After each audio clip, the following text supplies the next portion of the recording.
Hi all, welcome to Competitive Cracker. എൻ്റെ പേര് മിത്തു. ഞാൻ വന്നിരിക്കുന്നത് UGC നെറ്റ് എക്സാം എഴുതുന്നവർക്ക് യൂസ്ഫുൾ ആയിട്ടുള്ള ഒരു വീഡിയോയുമായിട്ടാണ്. നിങ്ങളുടെ UGC നെറ്റിലെ ജനറൽ പേപ്പറിലെ മാത്തമാറ്റിക്കൽ ആപ്റ്റിറ്റ്യൂഡ് ആൻഡ് റീസണിംഗ് എന്നുള്ള ഏരിയ ഉണ്ടല്ലേ, അതിലെ കുറച്ച് ക്വസ്റ്റ്യൻസ്, അതിൽ നിന്ന് ചോദിക്കുന്ന കുറച്ച് മോഡൽ ക്വസ്റ്റ്യൻസ് നമുക്ക് നോക്കാം. ഫസ്റ്റ് ക്വസ്റ്റ്യൻ പെർസെന്റേജ് എന്നുള്ള ടോപ്പിക്കിൽ നിന്നുള്ളതാണ്. സ്വാതി's salary is 30% more than Ajay's salary. By what approximate percentage is Ajay's salary less than Swati's salary? അല്ലെ, ഇവിടെ പറയുന്നത് സ്വാതിയുടെ സാലറി അജയുടെ സാലറിനെക്കാട്ടിൽ 30% കൂടുതലാണ് എങ്കിൽ എന്താണ്, what approximate percentage Ajay salary is less than Swathi salary. 30 ആണോ? പെട്ടെന്ന് ചിലർക്ക് തോന്നാം അത് 30% കൂടുതലാണെങ്കിൽ തിരിച്ച് 30% കുറവ്. അങ്ങനെയല്ല. ഓക്കെ, അപ്പൊ നമുക്ക് നോക്കാം. എന്താണ്, രണ്ടുപേരുണ്ട് അല്ലെ, സ്വാതി ഉണ്ട്, അജയ് ഉണ്ട്. അതിൽ സ്വാതിയുടെ സാലറി എന്താണ്, 30% കൂടുതലാണ്. അപ്പൊ ഈ പെർസെന്റേജ് ഒക്കെ വരുമ്പോൾ നമുക്കൊന്നീ എക്സ് എന്ന് എടുക്കാം, അല്ലെങ്കിൽ ഏറ്റവും നല്ലത് അസ്യൂം ചെയ്യാനുള്ള വാല്യൂ ഏതാണ്, 100 എന്ന് അങ്ങ് അസ്യൂം ചെയ്യാം അല്ലെ. അപ്പൊ നമുക്ക് വേഗം എഴുതാം. അപ്പം അജയുടെ സാലറി ഞാൻ 100 എന്ന് അസ്യൂം ചെയ്തെങ്കിൽ സ്വാതിയുടെ സാലറി എന്തായിരിക്കും, 30% കൂടുതൽ അല്ലെ. 100ന്റെ 30% 30, അതും കൂടെ കൂട്ടണം അല്ലെ. 100 + 30 130. 100 എടുക്കുമ്പോൾ നമുക്ക് എല്ലാവർക്കും അറിയാം, പെട്ടെന്ന് തന്നെ നമുക്ക് പറയാം 30% കൂടുതലാണെങ്കിൽ 130, 20% കൂടുതലാണെങ്കിൽ 120, 10% കൂടുതലാണെങ്കിൽ 110. ഇനി 10% കുറവാണെങ്കിൽ 100 - 10 90. ഓക്കെ, അപ്പൊ നമുക്ക് എന്ത് കിട്ടി, സ്വാതിയുടേത് 130 എന്നും കിട്ടി, അജയ് എടുത്ത് 100 കിട്ടും. അപ്പൊ ഇവരുടെ വാല്യൂ ആണിത്. ഇനി എന്താണ് ചോദിക്കുന്നത്, what approximate percentage Ajay salary, അജയുടെ സാലറി സ്വാതിയുടെ സാലറിയെക്കാട്ടിൽ എത്ര കുറവാണ് അല്ലെ. എത്ര കുറവ്, 30 കുറവുണ്ട് അല്ലെ. അപ്പൊ ശതമാനം കണ്ടുപിടിക്കണമെങ്കിൽ 30 ഏതിൽ നിന്ന് 130 × 100. ക്ലിയർ ആണോ? അപ്പൊ ഈ താഴെ വരുന്നത് നിങ്ങൾക്ക് ഇങ്ങനെ ഓർത്തിരിക്കാം. നമുക്ക് എന്താണ്, ഒന്നിൽ പെർസെന്റേജ് ലെസ്, പെർസെന്റേജ് മോർ, ഇത് രണ്ടുമായിരിക്കും നമ്മൾ കണ്ടുപിടിക്കാൻ ചോദിക്കുന്നത് അല്ലെ. ഇപ്പൊ ഈ ക്വസ്റ്റൻ ആണെങ്കിൽ പെർസെന്റേജ് ലെസ്, ഏതെങ്കിലും രണ്ട് വാല്യൂസ് തന്നിട്ടായിരിക്കും നമ്മളോട് പെർസെന്റേജ് ലെസ് അല്ലെങ്കിൽ പെർസെന്റേജ് മോർ ചോദിക്കുന്നത്. അപ്പൊ പെർസെന്റേജ് ലെസ് എന്ന് പറഞ്ഞാൽ എത്ര ലെസ് ആണെന്ന്, അതായത് എത്ര ലെസ് ആണ് എത്ര മോർ ആണെന്ന് ചോദിച്ചാൽ എന്താ, ആ രണ്ട് നമ്പേഴ്സിന്റെ ഡിഫറൻസ് ആയിരിക്കും അല്ലെ. എത്ര ലെസ് ആണെന്ന് ചോദിച്ചാൽ ഇതിന്റെ ഡിഫറൻസ്, അപ്പൊ എത്ര മോർ ആണെന്ന് ചോദിച്ചാലും അതിന്റെ ഡിഫറൻസ്. അപ്പൊ നമുക്ക് പറയാം മേളിൽ നിന്ന് എന്താണ് ഡിഫറൻസ്, ആ രണ്ട് നമ്പേഴ്സിന്റെ ഡിഫറൻസ് എന്ന് എഴുതാം. ഓക്കെ, താഴെ എന്തെഴുതാം, ബേസ് അല്ലെ, അല്ലെങ്കിൽ ഇനീഷ്യൽ വാല്യൂ, എവിടെ നിന്നാണ് അത് ലെസ് എന്നാൽ അത് കുറയുന്നതെന്ന് ചോദിക്കാം, അല്ലെങ്കിൽ മോർ ആണെങ്കിൽ എവിടെ നിന്നാണ് അത് കൂടുന്നത് എന്നുള്ള രീതി ചോദിക്കാം. അപ്പൊ അത് ജസ്റ്റ് നോക്കാനൊരു എളുപ്പത്തിന് പറയാം. പെർസെന്റേജ് ലെസ് ചോദിച്ചാൽ നിങ്ങൾ എന്ത് ചെയ്യണം, ഈ രണ്ടെണ്ണത്തിലെ വലിയ നമ്പർ ഏതാണോ അത് നോക്കുക. അതായത് വലിയ നമ്പറിൽ നിന്ന് എത്ര കുറവ് എന്നല്ലേ ചോദിക്കത്തുള്ളൂ. അതേപോലെ പെർസെന്റേജ് മോർ ചോദിച്ചാൽ എന്താണ്, ഒരു ചെറിയ നമ്പറിൽ നിന്ന് അത് എത്ര കൂടുതലാണ് എന്ന് നമ്മൾ ചോദിക്കും അല്ലെ. അപ്പൊ അതേപോലെ ഇങ്ങനെ ഓർത്തിരുന്നാൽ മതി. പെർസെന്റേജ് ലെസ് ചോദിച്ചാൽ ഡിഫറൻസ് ബൈ ലാർജർ നമ്പർ, രണ്ടെണ്ണത്തിനകത്തെ ലാർജർ നമ്പർ എഴുതുക × 100. ഇനി പെർസെന്റേജ് മോർ ആണ് ചോദിക്കുന്നതെങ്കിൽ ഡിഫറൻസ് ഡിവൈഡ് ബൈ എന്താണ്, സ്മോൾ നമ്പർ കൊടുക്കുക × 100. ഓക്കെ, ഇത് ഓർമ്മയുണ്ടെങ്കിൽ നമുക്ക് ഇതേപോലെയുള്ള ചോദ്യങ്ങൾ പലയിടത്തും നമുക്ക് കിട്ടും അല്ലെ. ഇൻ കേസ് പ്രോഫിറ്റ് ആൻഡ് ലോസിൽ വരാം, അതേപോലെ പെർസെന്റേജിൽ, ഇതേപോലെ എവിടെയെങ്കിലും ഒക്കെ നമുക്ക് ഇതുപോലെ പെർസെന്റേജ് ലെസ് അല്ലെങ്കിൽ പെർസെന്റേജ് മോർ, DIയിൽ ഡേറ്റ ഇന്റർപ്രിട്ടേഷനിൽ അല്ലെ. അപ്പൊ ഇങ്ങനെ വന്നാൽ ഇങ്ങനെ ചെയ്താൽ മതി. ഇപ്പൊ രണ്ട് വാല്യൂസ് നമുക്ക് കിട്ടി, സ്വാതിയുടെ സാലറി 130 എന്നും അജയുടെ സാലറി 100 ആണെങ്കിൽ അവർ തമ്മിലുള്ള പെർസെന്റേജ് ലെസ് ചോദിച്ചാൽ എന്ത് ചെയ്താൽ മതി, ഡിഫറൻസ് എടുത്തു, ഇതിലെ ലാർജർ നമ്പർ ഞാൻ 130 എഴുതി × 100. ഇനി സോൾവ് ചെയ്യാമല്ലോ. 0 കട്ട് ചെയ്താൽ 300/13 അല്ലെ. നമുക്ക് ഡിവൈഡ് ചെയ്യാം, അപ്രോക്സിമേറ്റ്ലി മതി അല്ലെ. 13 കൊണ്ട് ഡിവൈഡ് ചെയ്താൽ എന്താണ്, 13 × 2 ആണ് 26, 3 വരുമ്പോഴത്തേക്ക് 39 വന്നു അല്ലെ. 2. ഇപ്പൊ 2ൽ തുടങ്ങുന്ന ഒരു ആൻസറേ ഉള്ളൂ. So option B 23. ബാക്കി നമുക്ക് ചെയ്യാൻ നിൽക്കണ്ട അല്ലെ. ഇപ്പൊ 13 × 3 നമുക്കറിയാം, 26 എഴുതാം, ബാക്കി എഴുതി പോകാം. എന്ത് ചെയ്താൽ മതി, 2 വെച്ച് തുടങ്ങുന്ന ഒരു ഓപ്ഷനേ ഉള്ളൂ. സോ ഓപ്ഷൻ ബി അല്ലെ, 23% is the answer. ക്ലിയർ ആണല്ലോ. Next question. Average score of a class of 60 students in an examination is 43. If the average score of students who have passed is 52 and that of who have failed is 16, then what is the percentage of the failed students? എന്താണ്, 60 students ഉണ്ട് ക്ലാസ്സിൽ, അവരുടെ average വന്നിട്ട് അത് 43 ആണെന്ന് തന്നിട്ടുണ്ട് അല്ലെ. Then if the average score of the students who have passed is 52, pass ആയവരുടെ എണ്ണം എത്രയാണ്? ഇപ്പൊ പാസ് ആയവരുടെ എണ്ണമല്ല, പാസ് ആയവരുടെ ആവറേജ് 52 എന്ന് തന്നിട്ടുണ്ട്. അതേപോലെ ഇവിടെ ഫെയിൽ ആയവരുടേത് എന്ത് തന്നിട്ടുണ്ട്, ആവറേജ് 16 എന്ന് തന്നിട്ടുണ്ട്. എങ്കിൽ what is the percentage of the fails. ഈ ഫെയിൽഡ് സ്റ്റുഡൻസിന്റെ പെർസെന്റേജ് ആണ് കാണേണ്ടത്. ഓക്കെ, അപ്പൊ എന്താണ് 60 സ്റ്റുഡൻസ് ഉണ്ട്, അവരുടെ ആവറേജ് 43 ആണ്. പാസ് ആയവര് ഞാൻ പറയുവാണ്, ഇവിടെ പാസ് ആയ അല്ലെങ്കിൽ ഫെയിൽ ആയവരുടെ പേഴ്സൺ, നമുക്ക് ഫെയിൽ ആയവര് എക്സ് എന്ന് എടുത്താൽ പാസ് ആയവർ എത്ര ഉണ്ടായിരിക്കും? 60 അങ്ങനെ തിരിച്ചെടുക്കാം, കാരണം മൾട്ടിപ്ലൈ ചെയ്യേണ്ട വാല്യൂ വലുതാവാതിരിക്കാൻ വേണ്ടിയിട്ടാണ്. നമുക്ക് കണ്ടുപിടിക്കാനുള്ളത് ഫെയിൽ തന്നെയാണ്, നമുക്കത് അവസാനം മൈനസ് ചെയ്താൽ മതി. ഓക്കെ, ഇത് പാസ് ആയവര് എക്സ്, ദെൻ ഇവിടെ എന്താ 60 മൈനസ് എക്സ് ഫെയിൽ ആയവര്. ഓക്കെ, അങ്ങനെയാണെങ്കിൽ നമുക്ക് കണ്ടുപിടിച്ചൂടായോ? എങ്ങനെ ചെയ്യാം? നമുക്കറിയാം ആവറേജ് അറിയാമെങ്കിൽ നമുക്ക് അവിടുന്ന് സം കണ്ടുപിടിക്കാം അല്ലെ. ആവറേജ് എന്ന് പറഞ്ഞാൽ എന്താ? സം ബൈ നമ്പർ ആണ്. ക്ലിയർ ആണോ? സം അപ്പൊ എന്തായിരിക്കും? Average into number. അപ്പൊ എക്സ് ആൾക്കാരുടെ ആവറേജ് 52 ആണെങ്കിൽ ആ പാസ് ആയവരുടെ സം എന്ന് പറഞ്ഞാൽ 52x. 60 മൈനസ് എക്സ് ഫെയിൽ ആയ ആൾക്കാരുടെ ആവറേജ് 16 ആണെങ്കിൽ അവരുടെ ആവറേജ് എന്താണ്? 60 മൈനസ് എക്സ് ഇൻറ്റു 16. ക്ലിയർ ആണോ? ഈക്വൽ ടു എന്ത് വരും? ടോട്ടൽ ആവറേജ് എന്താ? ഇത് രണ്ടിൽ ഫെയിൽ ആയവരും പാസ് ആയവരുടെ ഇവിടെ ആവറേജ് നമ്മൾ ആവറേജ് അല്ല സം എടുത്തിട്ട് നമ്മൾ ആഡ് ചെയ്തു അല്ലെ. അപ്പൊ ടോട്ടൽ സ്റ്റുഡൻസിന്റെ സമ്മിന് തുല്യമാണ് 60 ഇൻറ്റു 43. ക്ലിയർ ആണോ? നമുക്ക് സോൾവ് ചെയ്യാമല്ലോ. സോ 52x പ്ലസ് 60 ഇൻറ്റു 16 അല്ലെ, 16 into 6 36, 960 minus 16x will be equal to 43 into 6. Multiply the answer പറയുക 182580. ഓക്കെ അല്ലേ? സോ 52 മൈനസ് 16x, രണ്ട് എക്സുകൾ ഒരുമിച്ചാക്കാതെ 52 മൈനസ് 16 6 36x ഈക്വൽ ടു ഈ 960 ഇപ്പുറത്ത് വരുമല്ലോ 2580 മൈനസ് 960 0 2 15 6 1620 അല്ലെ. 36x will be equal to 1620. That is x will be equal to 1620 divided by 36. Okay ആണല്ലോ? Cut ചെയ്യാം. 3 വെച്ച് കട്ട് ചെയ്താൽ 5 4 0 12. 2 വെച്ച് കട്ട് ചെയ്താൽ 2 7 0 6. then 24 270 by 6 അല്ലെ.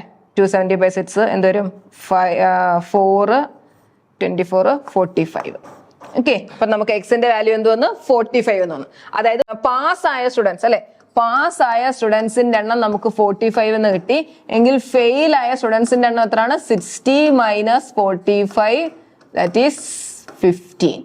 ഓക്കെ, നമുക്ക് വേണ്ട എന്താ? Percentage of failed students. അതായത് പെർസെന്റേജ് കാണാൻ എന്ത് ചെയ്യണം? ഫെയിൽഡ് സ്റ്റുഡൻസിന്റെ എണ്ണം ബൈ ടോട്ടൽ എത്ര? ആവറേജ് സ്കോർ ഓഫ് 60 സ്റ്റുഡൻസ് ആണ് അല്ലെ. 60 ഇൻറ്റു 100. ക്ലിയർ ആണോ? 15 by 16 ചെയ്യുക 4 ആണ്. ദെൻ 400 കൂടെ കട്ട് ചെയ്താൽ 25%. ക്ലിയർ ആണ്? Option A 25%. മനസ്സിലായോ? അപ്പൊ ഈ ഒരു രീതി ചെയ്യാം. നമുക്ക് ആവറേജ് തന്നിട്ടുണ്ട്, എന്താണ്? സം എടുത്തിട്ട് നമ്മൾ ചെയ്യും അല്ലെ. ഇനി നിങ്ങൾക്ക് ഒരു രീതിയും കൂടെ ഞാൻ പറഞ്ഞത് നിങ്ങൾക്ക് മനസ്സിലായല്ലോ. ഒരു രീതിയും കൂടെ, അതായത് അലിഗേഷൻ എന്ന് പറഞ്ഞ ഒരു രീതിയും കൂടെ പറഞ്ഞുതരാം. അതൊരു ഷോർട്ട് കട്ട് മെത്തേഡ് ആണ്. നമുക്ക് ഈ ഒരു ക്വസ്റ്റ്യൻ ഇതേപോലെ ആവറേജ് അല്ലെങ്കിൽ രണ്ടെണ്ണം ചേർന്ന്, ഇപ്പൊ ഇവിടെ ഫെയിൽ ആയ സ്റ്റുഡൻസ് പാസ് ആയ സ്റ്റുഡൻസ് രണ്ടും കൂടെ ചേർന്ന് ടോട്ടൽ വരും അല്ലെ. അപ്പൊ അങ്ങനെയുള്ള റിസൾട്ടന്റ് ആയിട്ട് നമ്മൾ രണ്ട് മിക്സിംഗ് എന്ന് പറയാം അല്ലെ. രണ്ടെണ്ണം കൂടെ മിക്സ് ചെയ്യുക. പാസ് ആയ സ്റ്റുഡൻസ്, ഫെയിൽ ആയ സ്റ്റുഡൻസ് രണ്ടും കൂടെ ചേർന്ന്, അല്ലെങ്കിൽ നമുക്കറിയാം ബോയ്സിന്റെ ആവറേജ്, ഗേൾസിന്റെ ആവറേജ്, ടോട്ടൽ ആവറേജ്, ഇങ്ങനെയുള്ള വരുമ്പം ചെയ്യാൻ പറ്റുന്ന ഒരു മെത്തേഡാണ്. അപ്പൊ ജസ്റ്റ് അതും കൂടെ ഒന്ന് കേട്ട് നോക്കുക. ഓക്കെ, അപ്പൊ നമുക്ക് കാൽക്കുലേഷൻ കുറച്ചും കൂടെ എളുപ്പം. അതായത് ഇപ്പൊ ഇവിടെ എങ്ങനെ മിക്സിംഗ് നടക്കുന്നേ? ഞാൻ പറഞ്ഞല്ലോ, പാസ് ആയ സ്റ്റുഡൻസ് ഉണ്ട്, ഫെയിൽ ആയ സ്റ്റുഡൻസ് ഉണ്ട് അല്ലെ. പാസ് ആയവരുടെ ആവറേജ് എഴുതുക. എത്ര? അത് 52. ഇനി ഫെയിൽ ആയവരുടെ ആവറേജ് എത്രയാണ്? 16. ഇനി ഇത് നടുക്കായിട്ട് നമ്മൾ ഇങ്ങനെയാണ് എഴുതേണ്ടത്. A B C. ഇനി എയുടെ താഴെ ഒരു എക്സ്, ബിയുടെ താഴെ വൈ. ഇതേപോലെ നമ്മൾ എഴുതേണ്ടത്. മനസ്സിലായോ? എ ബി സി ഇത് മൂന്നും എന്തായിരിക്കണം? നമ്മളിപ്പോ ആവറേജ് ആണ് ഈ ഒരു ക്വസ്റ്റ്യൻ എഴുതുന്നെങ്കിൽ അത് മൂന്നും ആവറേജ്. അതായത് ഇപ്പൊ ബോയ്സിന്റെ ആവറേജ്, ഗേൾസിന്റെ ആവറേജ്, നടുക്ക് സി എന്താണ് ടോട്ടൽ ആവറേജ്. അതുപോലെ ഈ ക്വസ്റ്റ്യൻ ആണെങ്കിൽ എന്താണ് പാസ് ആയവരുടെ ആവറേജ്, ഫെയിൽ ആയവരുടെ ആവറേജ്, നടുക്ക് എന്ത് എഴുതും റിസൾട്ടന്റ് ആവറേജ്. ഇനി ഈ എയുടെ താഴെ നമ്മൾ എക്സ് എന്ന് എഴുതിയേക്കുന്നില്ല, അതെന്താണ് എ എന്ന് പറഞ്ഞാൽ നമ്മൾ എന്താണോ എഴുതിയത്. ഇപ്പൊ നമ്മൾ ബോയ്സിന്റെ ആവറേജ് എഴുതിയെങ്കിൽ എക്സ് നമ്മൾ എന്ത് കൊടുക്കണം, ബോയ്സിന്റെ എണ്ണം കൊടുക്കണം. ഇനി ബി ആയിട്ട് നമ്മൾ ഗേൾസിന്റെ ആവറേജ് എഴുതിയെങ്കിൽ അതിന്റെ താഴെ നമ്മൾ എന്താണ് ഗേൾസിന്റെ എണ്ണം കൊടുക്കാം. ഇപ്പൊ ഈ ക്വസ്റ്റ്യനിൽ നമ്മൾ എന്താ എഴുതുന്നത്, പാസ് ആയവരുടെ ആവറേജ് എഴുതി 52, ഫെയിൽ ആയവരുടെ ആവറേജ് 16, നടുക്ക് എന്ത് എഴുതണം 60 സ്റ്റുഡൻസിന്റെ ആവറേജ് 43, അപ്പൊ ടോട്ടലിന്റെ ആവറേജ് 43 എന്ന് പറയും. ഓക്കെ, ഇനി പാസ് ആയവരുടെ എണ്ണം ഞാൻ എക്സ് എന്ന് കൊടുക്കുന്നു. ഓക്കെ, ഫെയിൽ ആയവരുടെ എണ്ണം വൈ എന്ന് കൊടുക്കുന്നു. ക്ലിയർ ആണോ? നമുക്ക് അറിയത്തില്ല, നമ്മൾ ടോട്ടൽ അറിയാം. നമുക്ക് ഒന്നീ വേണമെങ്കിൽ ഇങ്ങനെയും കൊടുക്കാം, പാസ് ആയവരുടെ എണ്ണം എക്സ് ആണ്, ഫെയിൽ ആയവരുടെ 60 - x അങ്ങനെയും കൊടുക്കാം, അല്ലെങ്കിൽ റേഷ്യോ കണ്ടുപിടിച്ചിട്ട് നമുക്ക് ചെയ്യാം. ഓക്കെ, അപ്പൊ എന്താ ചെയ്യുന്നതെന്ന് വെച്ചാൽ ദാണ്ട് ഇത് രണ്ടും കൂടെ മൈനസ് ചെയ്യുമ്പോൾ നമുക്ക് ഈ വാല്യൂയും കിട്ടും, ഇത് രണ്ടും കൂടെ മൈനസ് ചെയ്താൽ എന്താണ് ഈ വാല്യൂയും കിട്ടും. ഓക്കെ, നോക്കി, അതായത് നമുക്ക് ഇങ്ങനെ പറയാം, ഒരു ഇക്വേഷൻ പോലെ പറഞ്ഞാൽ ഇങ്ങനെ എഴുതാം, X by Y is equal to B minus C by C minus A. മനസ്സിലായോ? B minus C divide by C minus A, അതാണ് എക്സ് ബൈ വൈ. അപ്പൊ അതേപോലെ ഇവിടെ എഴുതിയാൽ X by Y will be equal to 16 minus 43. ഇവിടെ നമുക്ക് ആദ്യം ചെറുത് എഴുതിയാൽ മൈനസ് വരാതിരിക്കും, അതായത് 2 - 1 അത് ക്യാൻസൽ ആയിപ്പോഴും, അത് കുഴപ്പമില്ല. By 43 minus 52. ക്ലിയർ ആണോ? അപ്പൊ ഒന്ന് പറഞ്ഞേ, എന്ത് വരും റേഷ്യോ? 43 മൈനസ് 16 അല്ലെ, 13 27 ബൈ 53 മൈനസ് 47 എന്ത് വന്ന് 9 ആണല്ലോ. ദാറ്റ് ഈസ് 2 മൈനസ് വരും, അതായത് ഇവിടെ മൈനസ് ഉണ്ട്, ഇവിടെ മൈനസ് ഉണ്ട്, സോ മൈനസ് മൈനസ് പ്ലസ് ആയി പോയിക്കോളും. ദാറ്റ് ഈസ് നമുക്ക് എക്സ് ബൈ വൈ എന്ത് വന്നു, ഇതിനെ കട്ട് ചെയ്താൽ 3/1 അല്ലെ. That is x is to y എന്ന് പറയുന്നത് 3:1 എന്ന് കിട്ടി ആണല്ലോ. അതായത് എക്സ് ഈസ് ടു എന്നാൽ എന്താണ്, ഇത് നമ്മൾ ആദ്യം എഴുതിയത് പാസ് ആയവരല്ലേ, അപ്പൊ പാസ് ആയവരെ ഈസ് ടു ഫെയിൽ ആയവര് അല്ലെ. പാസ് ആയവരെ റെപ്രസെന്റ് ചെയ്യുന്നത് 3 യൂണിറ്റ്സ് ആണ്, ഫെയിൽ ആയവരെ റെപ്രസെന്റ് ചെയ്യുന്നത് 1 യൂണിറ്റ്സ് ആണ്. നമുക്കറിയാം 3x + 1x അല്ലെ, നമ്മൾ റേഷ്യോ ഇട്ടാൽ നമ്മൾ 3x 1x കൊടുക്കും അല്ലെ, അതെന്താണ് 60 ആണ്. ദാറ്റ് ഈസ് 4x = 60, x = 15 വന്നു. ക്ലിയർ ആണോ? എങ്കിൽ നമുക്ക് വേണ്ടത് എന്താണ്, ഫെയിൽ ആയവരുടെ എണ്ണം. ഫെയിൽ ആയവരുടെ എണ്ണം എത്രയാണ് 1x, അതായത് 15. ക്ലിയർ ആണ്? അപ്പൊ ഫെയിൽ ആയവരുടെ എണ്ണം നമുക്ക് 15 കിട്ടി. ഇനി നമുക്ക് ഇവിടെ ചോദിക്കുന്നത്, ഇപ്പൊ ഇൻ കേസ് ഈ ചോദ്യം ഫെയിൽ ആയവരുടെ അല്ലെങ്കിൽ പാസ് ആയവരുടെ എണ്ണം ആയിരുന്നെങ്കിൽ നമുക്ക് ഇവിടെ ആൻസർ എന്താ 15 വരും. ഇനി ഫെയിൽ ആയവരുടെ എണ്ണം ആണെങ്കിലോ അല്ല പാസ് ആയവരുടെ എണ്ണം ആണെങ്കിലോ 3 × 15 45 വരും അല്ലെ. ഓക്കെ, നമുക്ക് ഇവിടെ പെർസെന്റേജ് ആണ്, പിന്നെ നമ്മൾ നേരത്തെ കണ്ടുപിടിച്ച പോലെ 15/60 × 100. ക്ലിയർ ആണോ?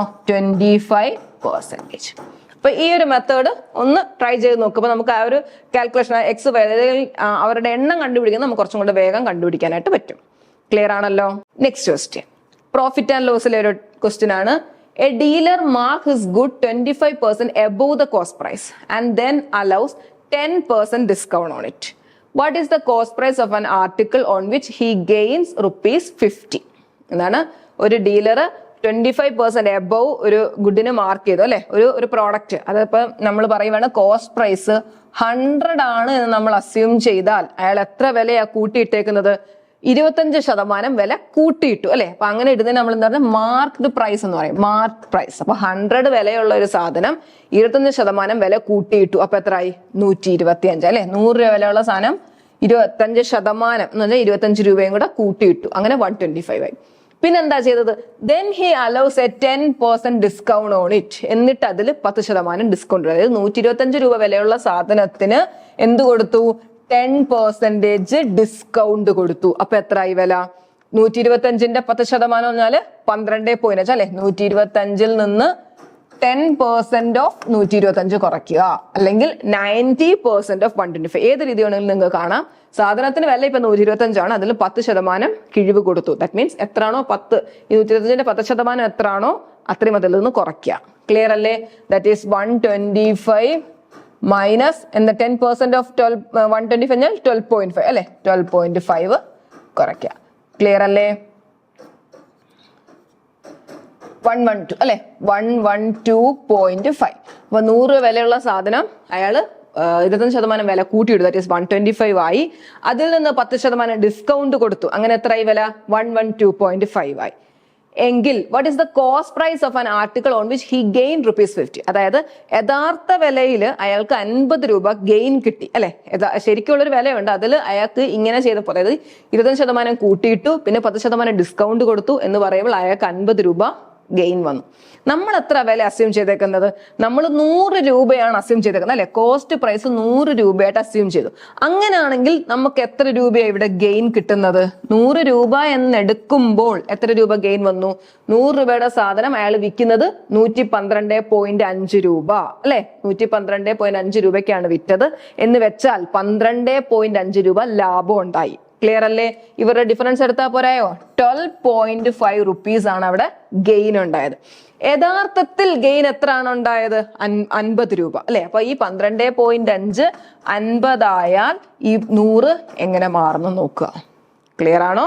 നമ്മൾ 100 രൂപ നമ്മൾ അസ്യൂം ചെയ്തപ്പോൾ നമുക്ക് കിട്ടുന്ന ഗെയിൻ 12.5 ആണ്. യഥാർത്ഥത്തിൽ ഗെയിൻ എത്രയാണ്? 50 ആണ്. അപ്പൊ 12.5 50 ആയാൽ 100 എങ്ങനെ മാറുമെന്ന് നോക്കുക. അതായത് നമ്മൾ പറയത്തില്ലേ, 12 പേനയ്ക്ക് 50 രൂപയാണെങ്കിൽ 100 പേനയ്ക്ക് എത്രയാണ്? അതേപോലെ ചെയ്താൽ മതി. 12.5 50 ആയാൽ 100 എങ്ങനെ മാറും അല്ലെ. 100 × 50/12.5. ക്ലിയർ അല്ലേ? സോൾവ് ചെയ്താൽ പോരായോ? ഓക്കെ, നമുക്ക് സോൾവ് ചെയ്യാം. ഈക്വൽ ടു പോയിന്റ് മാറ്റാം. മേളിലും താഴെയും 10 കൊണ്ട് മൾട്ടിപ്ലൈ ചെയ്താൽ പോരായോ? 100 × 500/125. ഓക്കെ, 5 വെച്ച് കട്ട് ചെയ്താൽ ഇവിടെ 4 ആയി, ഇവിടെ 5 ആയി. 500 കട്ട് ചെയ്താൽ 100 ആയി. That is 400 rupees. ക്ലിയർ അല്ലേ? കോസ്റ്റ് പ്രൈസ് എന്ന് പറയുന്നത് 400 റുപ്പീസ് ആണ്. ഓക്കെ ആണല്ലോ. അതായത് 400 റുപ്പീസിന് 20% കൂട്ടി 10% ഡിസ്കൗണ്ട് കൊടുക്കുമ്പോഴാണ് അയാൾക്ക് 50 രൂപ ഗെയിൻ വരുന്നത്. ഓക്കെ അല്ലേ? നമ്മുടെ ടീം കോമ്പറ്റേറ്റീവ് ക്രാക്ക് UGC നെറ്റിന്റെ 120 ഡേ ബാച്ച് സ്റ്റാർട്ട് ചെയ്തിട്ടുണ്ട്. ഈ ഓണം ഓഫറിന്റെ സമയത്ത് നിങ്ങൾ മേടിച്ചാൽ നിങ്ങൾക്ക് നല്ല ഡിസ്കൗണ്ടോട് കൂടി തന്നെ നിങ്ങൾക്ക് മേടിക്കാവുന്നതാണ്. അപ്പോൾ ഈ ഒരു ഓഫർ നമ്മൾ ഈ മാസം 14th വരെയാണ് ലാസ്റ്റ് ചെയ്യുന്നത്. അപ്പോൾ നിങ്ങൾ ഉടനെ തന്നെ ഈ ഒരു കോഴ്സ് ജോയിൻ ചെയ്യുക. അതേപോലെ നമ്മുടെ നെറ്റിന്റെ ജനറൽ പേപ്പർ ഉണ്ട്, അതേപോലെ ഇംഗ്ലീഷ്, എക്കണോമിക്സ്, കൊമേഴ്സ്, മാനേജ്മെന്റ്, ഇതിലെല്ലാം നമ്മൾ പ്രൊവൈഡ് ചെയ്യുന്നുണ്ട്. ഓക്കെ, നിങ്ങൾക്ക് കൂടുതൽ വിവരങ്ങൾ അറിയാൻ ഈ കാണുന്ന നമ്പറിൽ നിങ്ങൾക്ക് കോൺടാക്ട് ചെയ്യാവുന്നതാണ്. ബാക്കി ക്വസ്റ്റ്യൻസ് നമുക്ക് ചെയ്യാം. ടൈം ആൻഡ് വർക്ക് എന്ന് പറഞ്ഞ ടോപ്പിക്കിനകത്തുനിന്ന് വരുന്ന ക്വസ്റ്റ്യൻ ആണിത്. 12 men are assigned a job to be finished in 30 days. After 10 days, it is observed that only 1/6 of the job is completed. How many extra men are required to be deployed to do the rest of the job so that the job is completed within the scheduled time? ഒരാള് 12 മെൻസിനെ ഒരു ജോബിന് assign ചെയ്തു 30 ഡേയ്സിലേക്ക്. അവര് 10 days, അതായത് 10 ദിവസം ആ ജോലി ചെയ്തു അല്ലെ. എത്ര വർക്ക് കഴിഞ്ഞു? 1/6 ഓഫ് ദ ജോബ് 10 ദിവസം കൊണ്ട് അവർ ചെയ്തു. ആരാ? ഈ 12 ആൾക്കാര്. ഇനി ഹൗ മെനി, അത് കഴിഞ്ഞിട്ട് എത്ര എക്സ്ട്രാ മെന്ന് വേണം? അതായത് 12ന്റെ കൂടെ എത്രയോ പേരും കൂടെ വേണം അല്ലെ. എത്ര എക്സ്ട്രാ ആൾക്കാർ വേണം to do the rest job? ബാക്കി എത്ര ജോലി ഉണ്ട്? 1/6 ജോബ് ചെയ്തെങ്കിൽ ബാക്കി എത്ര ഉണ്ട്? 5/6 ജോബ് ഉണ്ട് അല്ലെ. 5/6 ജോബ് ചെയ്യണം. So that the job is completed within the scheduled time. അതായത് ആദ്യം 10 ദിവസം ചെയ്തു, അപ്പൊ ഇനി ബാക്കി എത്ര ദിവസം ഉണ്ട്? ടോട്ടൽ 30 ഡേയ്സിലേക്കാണ്. ആ ഷെഡ്യൂൾഡ് ടൈമിൽ തീരണം എന്നുണ്ടെങ്കിൽ ബാക്കി 20 ഡേയ്സ് കൊണ്ട് 1/6 ജോബ് ചെയ്തു അല്ലെ. ബാക്കി 5/6 അല്ലെ. 20 ഡേയ്സ് കൊണ്ട് ബാക്കി 5/6 ജോബ് എത്ര ആൾക്കാർ ചെയ്യണം അല്ലെ. എക്സ്ട്രാ മെന്ന 12 മെൻ ഉണ്ട്, അതിന്റെ കൂടെ എത്ര ആൾക്കാരും കൂടെ വേണം എന്നാണ് ചോദിക്കുന്നത് അല്ലെ. അപ്പൊ ടൈം ആൻഡ് വർക്കിൽ നിന്ന് വരുന്ന ചോദ്യമാണ്. ഇതിൽ നമുക്ക് ചെയ്യാം. നമ്മൾ അറിഞ്ഞിരിക്കേണ്ട ഇക്വേഷൻ ഏതാണ്? നമ്മൾ M1 D1 T1 = M2 D2 T2 അല്ലെ. നമ്മൾ വർക്കിന്റെ ഇക്വേഷൻ ഇക്വേറ്റ് ചെയ്ത് പഠിച്ചതാണ് അല്ലെ. M D T. ഇനി വർക്കും ഡിഫറെന്റ് ആയിട്ട് വരുന്ന കേസിൽ നമുക്ക് ഇങ്ങനെ പറയാം.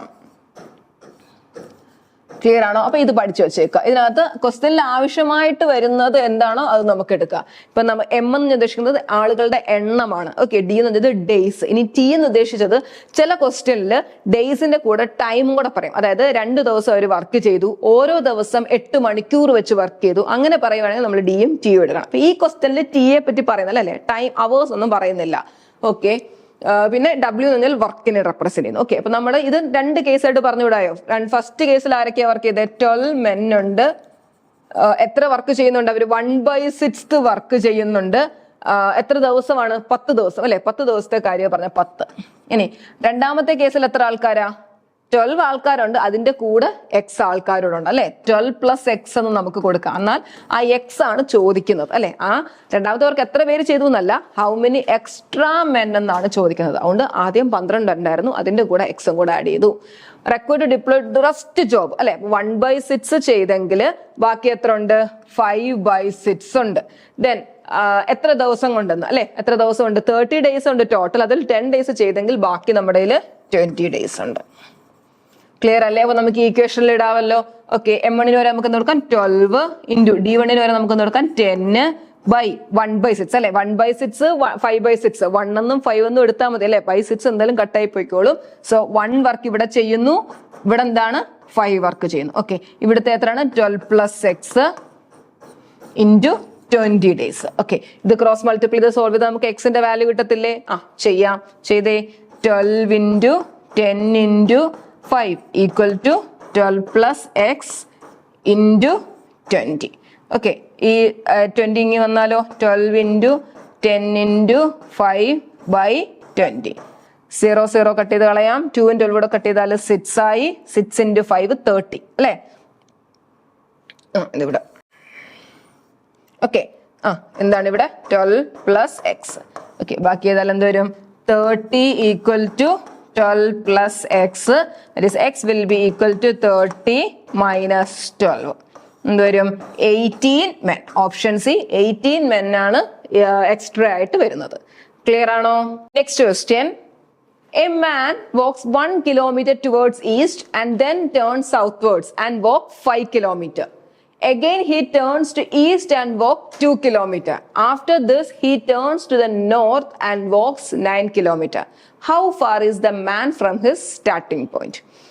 നമ്മുടെ റീസണിങ് അല്ലെ, മാത്തമാറ്റിക്കൽ ആപ്റ്റിറ്റ്യൂഡ് റീസണിങ്ങിലെ റീസണിങ് പോർഷനകത്ത് വരുന്ന ഒരു ഏരിയ ആണ് അല്ലെ, ഡയറക്ഷൻസ് എന്ന് പറഞ്ഞത്. ഓക്കെ, അപ്പൊ അത് ചെയ്യാൻ വളരെ എളുപ്പമാണ്. നമ്മൾ ആദ്യമേ എന്ത് ചെയ്യുക? ഡയറക്ഷൻ ഒന്ന് മാർക്ക് ചെയ്ത് വെച്ചേക്കുക. NESW അല്ലെ, നോർത്ത് ഈസ്റ്റ് സൗത്ത് വെസ്റ്റ്. ഇനി അതേപോലെ തന്നെ ഇതിനകത്ത് ലെഫ്റ്റും റൈറ്റും കൂടെ മാർക്ക് ചെയ്താൽ കുറച്ചും കൂടെ. ഇപ്പൊ ഈ ക്വസ്റ്റ്യനിൽ ലെഫ്റ്റും റൈറ്റും വരുന്നില്ല. ചില ക്വസ്റ്റ്യനിൽ ഇപ്പൊ ഈസ്റ്റിലോട്ട് പോയിട്ട് റൈറ്റ് എടുക്കുക, ലെഫ്റ്റ് എടുക്കുക, അങ്ങനെ വരാം അല്ലെ. അപ്പൊ എന്ത് ചെയ്യണം? നിങ്ങൾ അതും കൂടി ഇതിനകത്തൊന്ന് മാർക്ക് ചെയ്ത് വെച്ചാൽ വളരെ എളുപ്പമായിരിക്കും. അതായത് നോർത്തിൽ ഇപ്പൊ നമ്മൾ നോക്കിയാൽ ഇങ്ങോട്ട് ലെഫ്റ്റ്, ഇത് റൈറ്റ്. ഇവിടെ ഒന്ന് നോക്കിയാൽ ഇത് ലെഫ്റ്റ്, ഇത് റൈറ്റ്. നിങ്ങൾക്ക് ഈ ഒരു ഓർഡറിൽ ഇങ്ങനെ എഴുതി പോകാം. L6 എന്നിട്ട് നമ്മൾ പറയാം ചില ക്വസ്റ്റ്യൻ ഇപ്പൊ ഈസ്റ്റിലോട്ട് പോയിട്ട് ലെഫ്റ്റിലോട്ട് വന്നാൽ നമ്മൾ മേളിലോട്ട് വരയ്ക്കാം, അല്ലെങ്കിൽ നമുക്ക് റൈറ്റിലാണെങ്കിൽ താഴോട്ട് വരയ്ക്കാം. ഓക്കെ, അപ്പൊ നമ്മുടെ ഈ ക്വസ്റ്റ്യനിൽ ലെഫ്റ്റും റൈറ്റും ഇല്ല, ഞാനിപ്പോ പറഞ്ഞതേ ഉള്ളൂ. A man walk 1 kilometer towards east. ഈസ്റ്റിലോട്ട് 1 kilometer പോയി. Okay, and then turn southward അല്ലെ, പിന്നെ സൗത്തിലോട്ട് താഴോട്ട് അല്ലെ. സൗത്തിലോട്ട് എത്ര പോയി? 5 kilometer പോയി. Again he turned to east and walked 2 kilometer. പിന്നെയും ഈസ്റ്റിലോട്ട് 2 kilometer ട്രാവൽ ചെയ്തു. Then after this he turns to north and walk 9 kilometer. അപ്പൊ മേളിലോട്ട് അല്ലെ 9 kilometer. ഇവിടം വരെ എന്താ? 5 ആണ്. അത് ശ്രദ്ധിച്ചോണം, ഇവിടം വരെ 5 ആണ്. Then ഒരു 4 കൂടെ ട്രാവൽ ചെയ്തു അല്ലെ. അങ്ങനെയാണ് ടോട്ടൽ 9 kilometer ട്രാവൽ ചെയ്തു. How far is the man from his study point? ഇയാളുടെ സ്റ്റാർട്ടിംഗ് പോയിന്റ് ഇവിടാണ്, ഇയാൾ ഇപ്പൊ നിൽക്കുന്നത് ഇവിടാണ് അല്ലെ. ഈ ഒരു ഡിസ്റ്റൻസ് ആണ് നമുക്ക് വേണ്ടത്. ക്ലിയർ ആണോ? ഓക്കെ, എങ്ങനെ കണ്ടുപിടിക്കാം? ഇതിപ്പോ നോക്കിയേ, എന്താണ്? ഒരു റൈറ്റ് ട്രയാങ്കിൾ പോലെ ആയിട്ടുണ്ട് അല്ലെ. ഇതെത്ര? ഇവിടം തൊട്ട് ഇവിടം വരെ 5, ഇവിടം തൊട്ട് ഇവിടം വരെ 2. ദാറ്റ് മീൻസ് ഇത് 3 kilometer ആണ്. ഇനി ഇവിടം തൊട്ടോ, ഇത് തൊട്ട് ഇവിടം വരെ, ഇത് ടോട്ടൽ 9 ആണ്. ഇവിടെ തൊട്ട് ഇവിടം വരെ 5 ആണ്. സോ ബാക്കി 4, ഇത് 4. ഇതാണ് നമുക്ക് വേണ്ടത് അല്ലെ. പൈതഗോറസ് തിയറം വെച്ച് കണ്ടുപിടിച്ചാൽ പോരായോ? √4² + 3². That is √16 + 9 √25. That is 5 kilometer. Clear ആണോ? Option A 5 kilometer. മനസ്സിലായോ? ഇന്ന് ചെയ്ത ക്വസ്റ്റ്യൻസ് നിങ്ങൾക്ക് മനസ്സിലായോ? ഇതേപോലെ ഓരോ ടോപ്പിക്കും നമ്മൾ ഇതിന്റെ പ്രീവിയസ് ക്വസ്റ്റ്യൻസും ഒക്കെ മനസ്സിലാക്കി നമ്മൾ പഠിച്ചാൽ വളരെ എളുപ്പം നമുക്ക് മാർക്ക് സ്കോർ ചെയ്യാവുന്നതാണ്. നമ്മുടെ ടീം കോമ്പറ്റേറ്റീവ് ക്രാക്ക് UGC നെറ്റിന്റെ 120 ഡേയ്സിന്റെ ജനറൽ പേപ്പറിന്റെ ബാച്ച് സ്റ്റാർട്ട് ചെയ്തിട്ടുണ്ട്. നമുക്ക് സിലബസ് ബേസ്ഡ് റെക്കോർഡഡ് ക്ലാസ്സുകളും അതേപോലെ PDF നോട്ട്സും പ്രീവിയസ് ഇയർ ക്വസ്റ്റ്യൻ അനാലിസിസും എല്ലാം നമ്മൾ പ്രൊവൈഡ് ചെയ്യുന്നുണ്ട്. അതേപോലെ നിങ്ങൾക്ക് ഡൗട്ട് ക്ലിയറൻസ് സെക്ഷൻസും ടെക്നിക്കൽ സപ്പോർട്ടും എല്ലാം ഈ ഒരു കോഴ്സിലൂടെ നിങ്ങൾക്ക് ലഭിക്കുന്നതാണ്. അപ്പം ഈ കോഴ്സിനെ പറ്റിയുള്ള കൂടുതൽ വിവരങ്ങൾ അറിയാൻ നിങ്ങൾ ഈ താഴെ കാണുന്ന നമ്പറിൽ കോൺടാക്ട് ചെയ്യുക. നിങ്ങൾ ഈ ചാനൽ ആദ്യമായിട്ട് കാണുവാണെങ്കിൽ ഈ ചാനൽ ഒന്ന് സബ്സ്ക്രൈബ് ചെയ്യുക, നിങ്ങളുടെ ഫ്രണ്ട്സിനായിട്ടൊന്ന് ഷെയർ ചെയ്യുക. മറ്റൊരു വീഡിയോയുമായി വീണ്ടും കാണാം. Thank you.